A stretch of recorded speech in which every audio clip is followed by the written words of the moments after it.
Ashama akkam jirtan hordoftoota chaanaalii koo tibba nagaa manni marii paartii badhaadhinaa ibsa tokko baaseera. Egaa adoolessa 30 hanga hagayya 2tti walgahii dhimma biyyaa irratti xiyyeeffatee akka adeemsisaa turedha.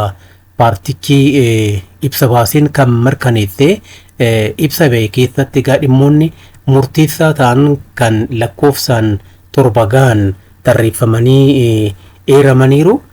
Qabxiiwwan kanan isinii dhiyeessa hanga xumuraatti akka waliin turtanii hordoftaniif kabajaan isin affeereera. Turtii gaarii.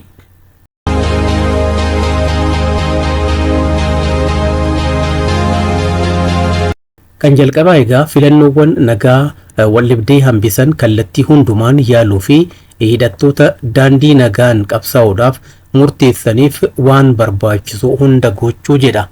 Manni marii paartii badhaadhinaa egaa walgahii isaa kanarratti dhimma ijoo taasisee jalqaba irratti kan kaase waa'ee gareewwan hidhattoota iddoowwan adda addaatti socho'anii miidhaa geessisaa jiraniiti.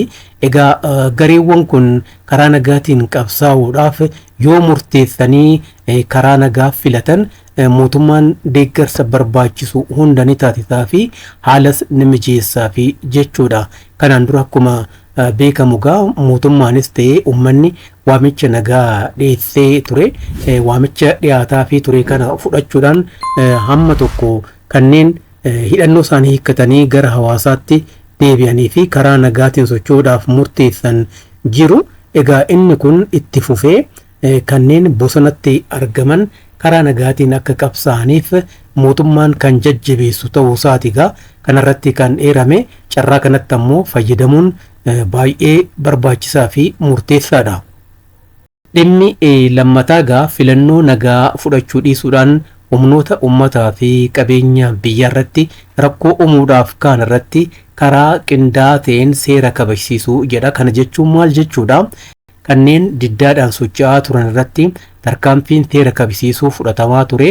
Haaluma wal fakkaatuun ammaan boodas kanneen didanii lakki jedhanii bosonatti dhukachuudhaan riiphuudhaan uummata irratti miidhaa geessisan akkasumas qabeenya mootummaa fi uummataa barbadeessuuf socho'an irratti haala qindoomina qabuun jechuudha. Mootummaan federaalaas ta'ee mootummoonni naannolee qindaa'uudhaan tarkaanfii barbaachisaa ta'e fudhachuudhaan olaantummaa seeraa kabachiisuu jechuudha.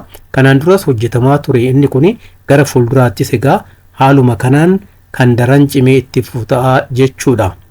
Qabxiin sadaffaan gaaffilee bulchiinsa gaarii uummanni sadarkaan kaasu gaaffilee haqaa fi diinagdee sadarkaa dandeettii humni biyyaa danda'uun deebisuu jedha. Akkuma beekamu gama kanaanis kanaan dura uummanni bal'aan haalli ittiin dararamaa ture jira. Keessumattuu rakkoon bulchiinsa gaarii akka babal'atu taasisuudhaan gochi malaammaltummaa akka hidda gadi fageeffatu gama taasisuutiin kanneen carraaqqii taasisaa turanii fi miidhaa geessisanis jiru waan ta'eef isa kana uummata wajjin qindaa'uudhaan gaaffiin haqaa fi diinagdee kan uummanni qabu karaa seera qabeessa ta'een akka deebi'uuf mootummaan waan danda'u hunda hamma humni isaa hayyametti jechuudha waan danda'u hunda ni godha. Kanaafis uummanni hirmaachuu qaba jechuudha. Egaa yoo qindoominaan socho'ame gaaffiiwwan kana deebisuun rakkisaa hin ta'u jechuudha. Dhimma birootiin odeeffannoo sirrii fi dhugaa ta'e yeroo yeroon uummataaf kennuu fi odeeffannoo sobaa saaxiluu jedha. Egaa dhimmi afraffaan kun murteessaadha. Yeroo ammaa kanatti egaa miidiyaawwan hawaasummaatti fayyadamuudhaan odeeffannoowwan sobaa biyya keessas ta'e biyya alaatti facaafaman hedduudha. Isaan kun akka saaxilamaniif mootummaan kan hojjetu ta'uusaa akka murteessedha kan ibsa kanarratti eerame.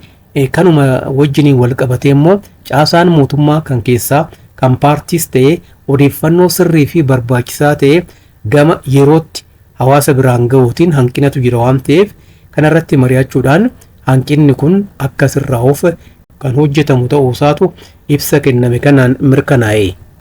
Uummanni bal'aan waa'ee paartii badhaadhinaas ta'ee caasaa mootummaa kallattii badhaadhinaatiin hoogganamaa jiru irratti odeeffannoo sirrii fi dhugaa ta'e argachuudhaaf mirga qaba.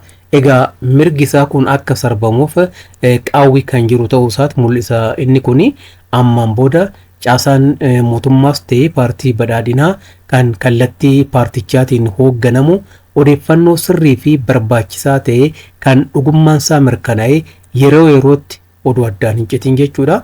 Yeroo yerootti ummataaf kennuu fi odeeffannoo sobaa kallattii adda addaatiin tamsa'aa jiranis dhugaa irratti hundaa'uudhaan saaxiluun kan barbaachisu ta'uu isaati.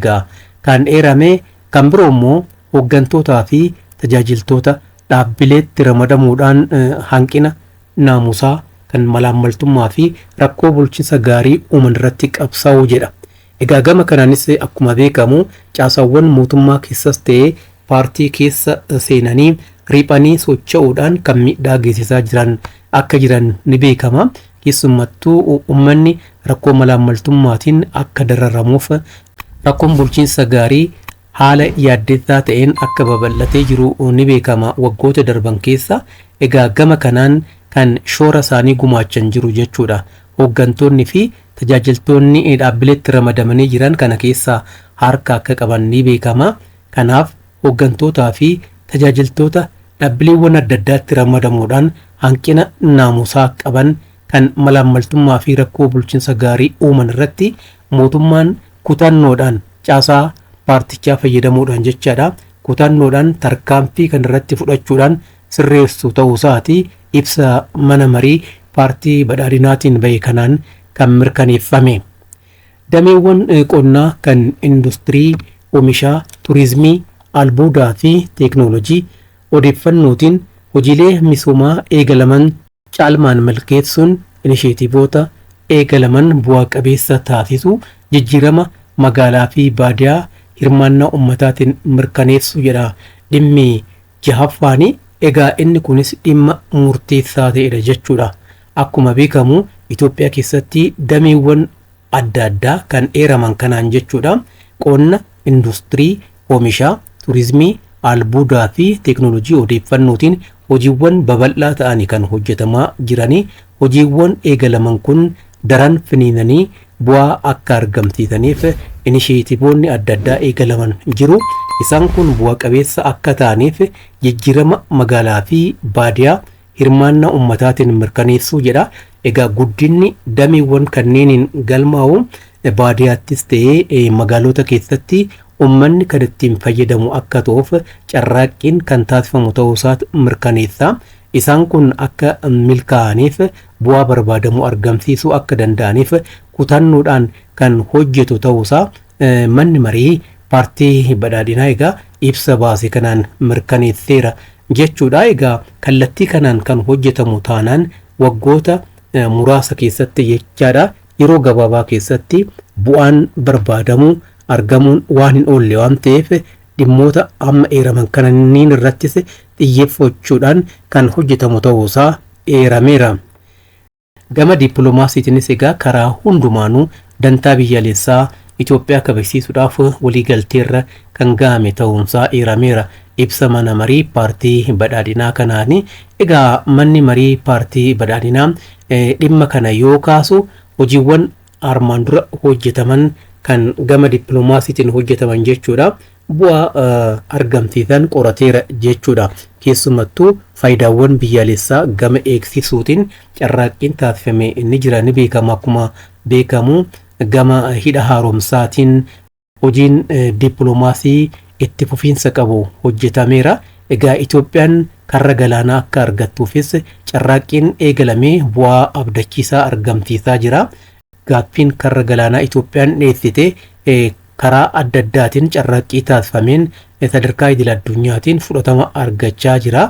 Egaa bu'aan galmeeffame kun daran finiinee akka itti fufuu fi dhawaataanis Itoophiyaan karra galaanaa akka argachuu dandeessu, karra galaanaa ofiishiitii bulchuu dandeessu akka argattuuf itti fufiinsaan kan hojjetamu ta'uusaas mirkaneessaa jechaadha. Qabxiin dhumaa kuni walumaa galatti egaa qabxiiwwan torban tarreeffaman kun hojiiwwan gama diinagdee hawaasaa fi siyaasaan hojjetaman bu'aa caalmaa bu'aa itti fufiinsa qabu argamsiisuu akka danda'anitti kan hojjetaman ta'uu isaati kan mirkaneessu. Kanarratti ammoo akkuma eerame qindoominni ni barbaachisa. Mootummaan hawaasa wajjin qindaa'uudhaan kan socho'u ta'uusaa akkasumas ammoo caasaawwan mootummaatis dhimma kanaaf xiyyeeffannoo kennuudhaan hojjechuun akka irraa eegamu keessumattuu ammoo miseensonni fi deeggartoonni paartii badhaadhinaa dhimma kanarratti shoora olaanaa gumaachuu akka qaban ibsa mana marii paartii badhaadhinaatiin bahe kanarratti eerameera. Hordoftoota koo kabajamoo waan hordoftaniif waan dhaggeeffataniif hedduun isin galatoomfadha. Egaa chaanaaliin kun namoota biroo birattis akka beekamuu danda'uuf kanneen subscribe gootanii hordofaa jirtan akka naa beeksistaniifin isin gaafadha. Like jedha yaadas kenna. Kanaan yoo hirmaattan chaanaaliin kun guddachaa deemuu danda'a waan ta'eef akka kanaan hirmaattaniifin kabajaan isin affeera. Waan hordoftaniif waan dhaggeeffataniif irra deebi'een isin galatoomfadha. Fayyaa ta'a. Nagaatti.